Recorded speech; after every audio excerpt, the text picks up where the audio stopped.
Hi friends, welcome to my channel Gayatri Nishant blogs అండి. Please like చేసి subscribe చేయండి. చూసి వెళ్ళిపోకుండా చిన్న ముంతనైతే తీసుకున్నానండి. ఎందుకంటే మన ఇంట్లో ఆర్థిక సమస్యలు అనేవి ఉండకుండా ఉండడానికి, ధనానికి ఏ లోటు లేకుండా ఉండడానికైతే ఈ పరిహారం అయితే చేయండి. ఏ రోజు చేసినా పర్వాలేదు.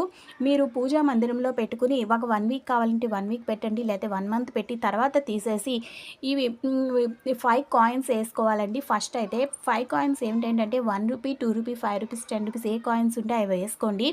అవి వేసుకుని తర్వాత అయితే 5 రకాలు పప్పు దినుసులు అయితే వేసుకున్నానండి. ఏమేంటంటే బియ్యము, కందిపప్పు, మినపప్పు, శనగపప్పు, పెసలు, ఇలా అయితే 5 నేను రకాలు వేసుకున్నాను. దానిపైన పసుపు, కుంకుమ వేసి రెడ్ కలర్ క్లాత్తో కవర్ చేసేసాను. కవర్ చేసినాక పూజా మందిరంలో పెట్టుకోండి. మీరు పూజ చేసుకునేటప్పుడు ఉంచేసేయండి. అలాగే పెట్టి ఉంచేసి తర్వాత తీసి మీరు ఆ పప్పు దినుసులు అన్నీ కూడా ఏమైనా పక్షులకు వేసేసేయండి. కాయిన్స్